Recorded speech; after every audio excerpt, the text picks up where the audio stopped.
Cookery சேனலை பார்த்து யார் வேணாலும் சமையல் பண்ணலாம். ஆனா சுவையான சமையல் பண்றது எப்படி? நான் இதயம் நல்லெண்ணெயில சமையல் பண்றேன். ஆஹா ஓஹோன்னு பாராட்டுறாங்க. நீங்களும் இதயம் நல்லெண்ணெயில சமையல் பண்ணுங்க, பாராட்ட வாங்குங்க. தினம் தோறும் வாங்குவே இதயம். கேரளாவில் மலப்புரம் பகுதியைச் சேர்ந்த 24 வயது இளைஞர் பெங்களூருவில் படித்து வந்தார். காலில் அடிபட்டதால் மலப்புரம் வீட்டுக்கு வந்துள்ளார்.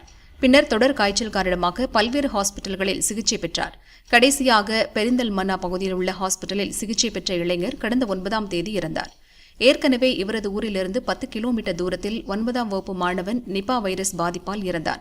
இதனால் இந்த வாலிபரும் நிபா வைரஸால் இறந்திருக்கலாம் என்ற சந்தேகம் சுகாதார அதிகாரிகளுக்கு எழுந்தது.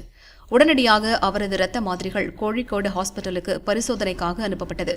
பரிசோதனை முடிவு பாசிட்டிவ் என வந்துள்ளதால் அந்த இளைஞர் நிபா வைரஸ் பாதிப்பால் இறந்தது உறுதியாகியுள்ளது.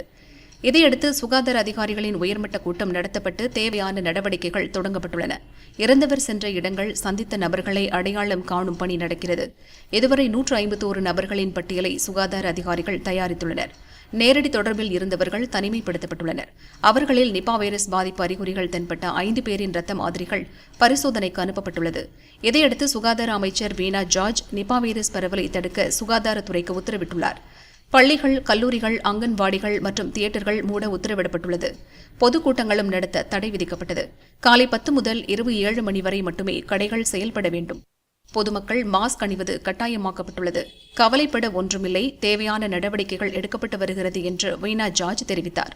இப்போது 3 பேர் நிபா வைரஸ் அறிகுறிகளால் சிகிச்சை பெற்று வருகின்றனர். நிபா வைரஸ் உறுதி செய்யப்பட்ட திருவாலி ஊராட்சியில் காய்ச்சல் கணக்கெடுப்பு பணி நடக்கிறது.